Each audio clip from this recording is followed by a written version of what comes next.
Hello అందరికీ welcome to kitchen bites with Prashanthi. నేను మీ ప్రశాంతి. మీ ఇంట్లో కూడా సంవత్సరానికి ఒక్కసారి కూడా కాకరకాయ ఫ్రై కానీ, కాకరకాయ కూర కానీ, కాకరకాయతో ఏ రెసిపీ వద్దని చెప్తున్నారా? అయితే నా రెసిపీ చూసిన తర్వాత అదేనండి, కాకరకాయ మసాలా కర్రీ ప్రిపేర్ చేశాను. ఇది వీడియో చూడండి ఎండింగ్ వరకు. నచ్చితే సబ్స్క్రైబ్ చేయండి, ఫాలో చేయండి. చేదు లేకుండా కాకరకాయ మసాలా కర్రీ ఎలా ప్రిపేర్ చేశానో వీడియోలో చూపిస్తున్నాను. ఫస్ట్ 1/2 కేజీ కాకరకాయలు తీసుకొని చిన్న రౌండ్ బాల్స్ లాగా కట్ చేసుకొని ఉప్పు పసుపు వేసిన దాంట్లో కలుపుకొని ఒక 1/2 అవర్ మూత పెట్టి పక్కకు పెట్టేసుకున్నాను. తర్వాత 2 ఆనియన్స్ పెద్ద సైజువి చిన్న చిన్న ముక్కలుగా కట్ చేసి పక్కకు పెట్టుకున్నాను. తర్వాత స్టవ్ వెలిగించి మందపాటి కడాయి పెట్టుకొని ఆయిల్ లేకుండా 2 టేబుల్ స్పూన్ల జీలకర్ర, పచ్చశనగపప్పు, మినపప్పు, ధనియాలు, 5 నుంచి 6 మిరియాలు, అలాగే లవంగాలు కూడా వేసి బాగా వేయించుకోవాలి మంచి అరోమా వచ్చేంత వరకు. ఇక్కడ నేను అన్ని డ్రై రోస్ట్ చేసుకుంటున్నాను.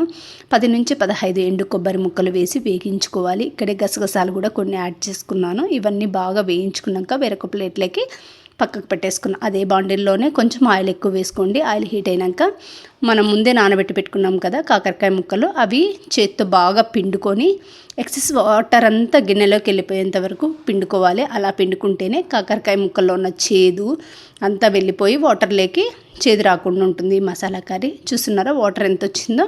ఇప్పుడు స్టవ్ హై ఫ్లేమ్లో పెట్టుకొని కాకరకాయ ముక్కలు అనేవి కొంచెం కలర్ మారాలండి. చూస్తున్నారు కదా, అలా కలర్ మారేంత వరకు బాగా వేయించుకొని ఆ ముక్కలను పక్కకు పెట్టేసుకొని అదే బాండిల్లోనే ఇంకొంచెం ఆయిల్ యాడ్ చేసుకోవాలి. ఆయిల్ హీట్ అయి ఉంటుంది.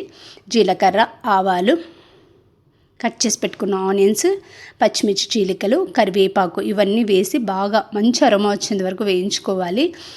ఆనియన్స్ పచ్చిమిర్చి అనేవి ఖచ్చితంగా బ్రౌన్ కలర్ వచ్చేంత వరకు వేయించుకోండి. ఇలా వేయించుకుంటేనే టేస్ట్ బాగుంటుంది కాకరకాయ మసాలా కర్రీ అనేది. మనము ఇంట్లోనే అన్నీ వేయించుకున్న మసాలాలతో చేస్తున్నాం కాబట్టి కాకరకాయ కూర అనేది చేదు రాకుండా ఉంటుంది. ఇలా వేయించుకున్నాక కొంచెం పసుపు యాడ్ చేసుకోండి. వేసినాక ఒకసారి బాగా కదిపించుకొని నేను ఇందాక వేయించుకున్నాను కదండి అన్నీ పచ్చశనగపప్పు, మినపప్పు, గసగసాలు అవన్నీ బాగా మెత్తగా మిక్సీ పట్టుకున్నాను. ఇలా మిక్సీ పట్టుకునేటప్పుడు నేను ఇక్కడ సాల్ట్ ఏమి యాడ్ చేయలేదండి. ఇవి ఒక్కటే మిక్సీ పట్టుకున్నాను. ఇవి మిక్సీ పట్టినాక 10 నుంచి 15 వెల్లుల్లి రెబ్బలు, అలాగే 2 నుంచి 3 వరకు టమాటా ముక్కలు, కొంచెం చింతపండు, కొంచెం వాటర్ వేసుకొని మెత్తగా మిక్సీ పట్టుకోవాలండి. ఈ మసాలా అనేది మెత్తగా మిక్సీ పట్టుకుంటేనే టేస్ట్ బాగుంటుంది. ఇప్పుడు ఆనియన్స్ ఇవన్నీ వేగినాయి కదండి, అదే ప్యాన్లోనే ఇందాక మిక్సీ పట్టుకున్నటువంటి మసాలా అంతా వేసి బాగా కలుపుకొని ఆయిల్ అనేది పైకి వచ్చేంత వరకు బాగా టాస్ చేస్తూ మూత పెట్టుకోవాలి 10 నిమిషాలు. స్టవ్ మీడియం ఫ్లేమ్లో పెట్టుకొని తర్వాత 1 గ్లాస్ వాటర్ వేసేసి బాగా ఉడికించుకున్నాక రుచికి సరిపడా సాల్ట్, రుచికి సరిపడా కారం యాడ్ చేసుకోండి. ఇలా వేసుకున్నాక బాగా కలుపుకొని ఒకసారి మూత పెట్టి ఒక 10 నిమిషాలు బాగా కుక్ చేసుకోవాలి. మసాలా అంతా కుక్ అవ్వాలండి, అప్పుడే టేస్ట్ ఉంటుంది. ముందే రోస్ట్ చేసుకున్నా కూడా మనం వాటర్ యాడ్ చేసాం కాబట్టి మసాలా అనేది పచ్చి వాసన వస్తుంది. ఇలా బబుల్స్ వచ్చేంత వరకు కుక్ చేసుకున్నాక ముందే వేయించి పెట్టుకున్నాను కదా కాకరకాయ ముక్కలు, అవి యాడ్ చేసేసి మూత పెట్టి 10 నిమిషాలు కుక్ చేసుకోవాలండి.